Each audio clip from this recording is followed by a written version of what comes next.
Hello everybody, this is Tim here again, here at another movie review. This time for Captain Marvel. Yes, I finally saw Captain Marvel. It's been out for a while now. Just to say it off, I don't like Brie Larson and her whole SJW over-the-top extremist behavior. I don't. It's annoying and stupid, but I can put all that aside and review a movie as a movie. When I go into a movie, I don't care about actors' personal lives or anything like that. I just see a film as a film. And this is like the 13th, 14th Marvel film in the MCU?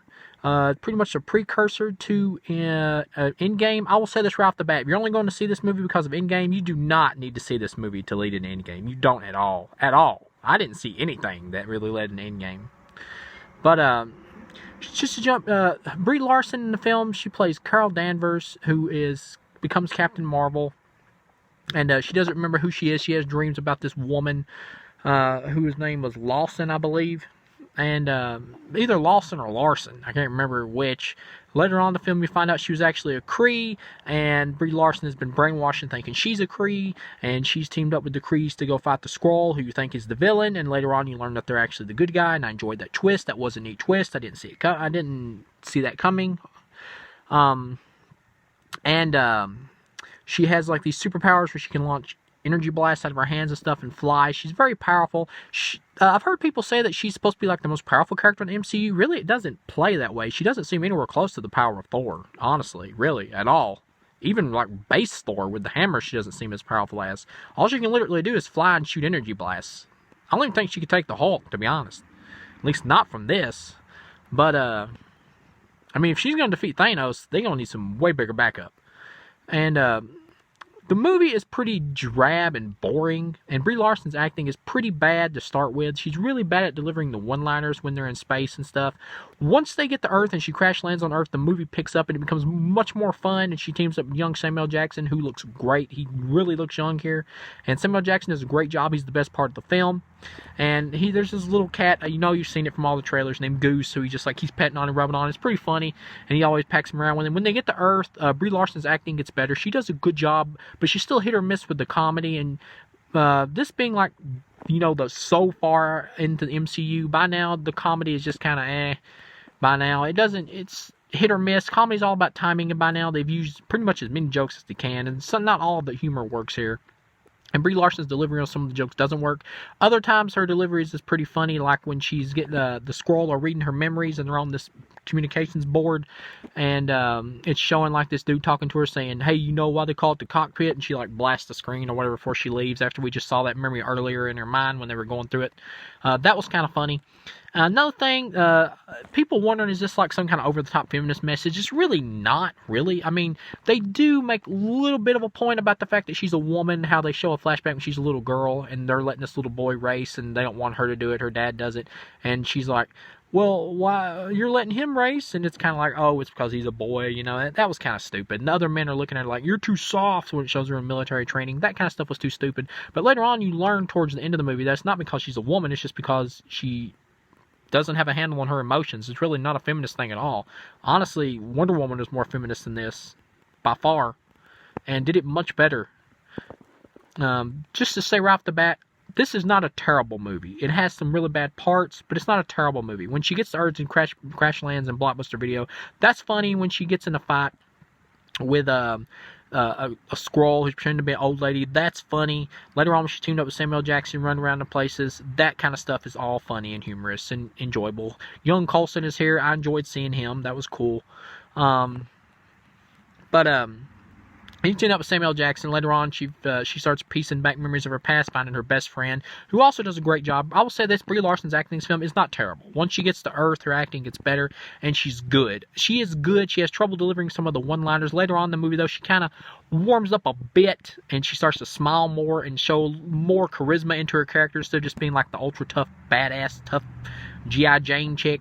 And she becomes more enjoyable to watch, and she's more fun to watch at that point. And she does a good job. Brie Larson, as a whole, does a good job here. It's nowhere close to being as good as her performance in The Room. And she's also, honestly, not as good as Gal Gadot in Wonder Woman, which is weird, because Brie Larson is a better actress than Gal Gadot. But, or Godot, however you want to say it. But here, she's not. She does a good job, though. As a whole, she does a good, solid job. It's just nothing special. But when they're on Earth and everything, you get some decent action scenes, some fun. Jude Law's like her trainer, the Kree trainer, and you got the other guy played by Digimon Houston. I'm not sure how you say this guy's name. Been in a lot of stuff like Blood Diamond, and he was also in Guardians of the Galaxy. Pretty much plays his same character here again, and since it's a prequel, he's still alive. He isn't killed by Drax the Destroyer yet, like in Guardians of the Galaxy. It was cool seeing him here, and Jude Law, of course, being the third name in the credits, he's going to be the main villain. He pretty much winds up being that at the end of the movie. I do laugh at the end of the film when he's like, "It's my Kree blood that's going through your veins. Prove to me, Danvers, that you can take me now, without the power, one-on-one. Prove who you really are." And she just like shoots him anyway with her blasters, and she's like, "I don't have nothing to prove to you." I like that. That was funny. You get some Ronan, was it the Accuser? I believe his character, who was a really obnoxious in Guardians of the Galaxy, was a pretty bad villain there. But you get some cameos from him here, like leading the Krees and everything, talking to Jude Law like an intercom face. That was kind of cool. It was cool seeing him here, even though his character is pretty bad in Guardians of the Galaxy anyway.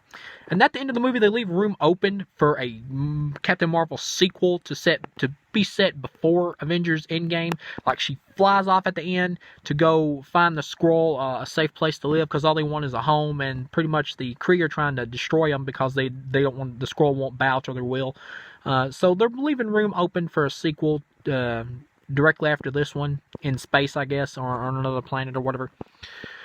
There was no Thanos in the movie. I was surprised by that. No Thanos cameo at all. At least I didn't see one. I don't remember seeing one. There's the cat Goose. Later on, it is kind of funny. They keep hitting at it. He's going to be like something called the Flarkin, and he like busts out these squid mouth and like eats all these Krees or whatever that are trying to attack him. And later on, Samuel Jackson's like, "Do it again, do it again." He ain't gonna do nothing, and he like walks over to the Krees or whatever, and he's like, "Pick a side." Samuel Jackson's pretty funny there. I will say this. If it wouldn't have been for one scene at the end of this movie, I would have honestly given it 3 stars and said, this is just a standard, solid Marvel film, just a standard one. But the thing that they do at the end of this film pissed me off. When you get to the end of the film, they finally show you how Samuel Jackson loses his eye. And if you remember in Winter Soldier, he's like, "The last time I trusted somebody, I lost an eye." He's like petting on the cat at the end of the movie, and he's got like right in his face and like scratches his eye. And he's like, "Oh, it's just a scratch." And the Skrull dude's like, "No." And then you see his eye like rots out, and later on he's got like a patch over it. And it's like, that's how he lost his eye. That's so stupid. It would work if it was just this movie by itself and they never had that other line in Winter Soldier where it was made to seem like something really serious. And if you just took this movie by itself, it would be fine as a joke. But the fact that they put it in here after establishing it was some kind of really serious thing in Winter Soldier in that movie, it really comes off really stupid. The way he loses an eye here is almost really honestly retarded. It's really piss poor writing. And that, coupled with where he gets the Avengers name from, he's like, I like that he's inspired by Carol Danvers to go look for more superpowered people to defend the Earth from in case anything like this ever happens again. But when he looks at the picture of her on her jet, it says like Avenge or whatever. And that's where he gets the name Avengers Initiative. And that was really corny. As a whole, this is not a terrible film, but it's only a low 2-star passable flick. It's not the worst Marvel movie. That would be Thor 2. This is better than Thor 2. I would say this is slightly below Incredible Hulk, which Incredible Hulk is another really weak one that I would give 2 stars. But not a low 2, but I just thought Incredible Hulk was like, okay. Incredible Hulk was okay. It's a time waster. This is a passable time waster. Like, I would probably buy this just from my Marvel collection just for like $5. There's nothing special about this film. There's some funny moments, and it's mildly entertaining. Kids will probably have a good enough time with it, with the cat and everything. If you're going to take your kids to watch it, I mean, that's fine. I don't have any idea how this movie's almost hit $1 billion. I guess it's just to the point where Marvel can just literally make anything. They've just become like Star Wars now. Or at least what Star Wars used to be before Last Jedi and Solo, where they can literally just make anything and it will just make money. Like anything, even if it's like a mediocre film. This is a mediocre film. Aquaman was better than this. Shazam is better than this. Infinity War, Black Panther were both better than this. It's just a low 2-star passable flick. You're not missing anything if you don't want to see it. Like, if you really literally don't want to see this film, then don't see it. You're not missing anything. But if you are curious about the film and just want to give it a try, it's worth one watch. It is. It's worth one watch. So, thank you guys for watching, and I'll see you again.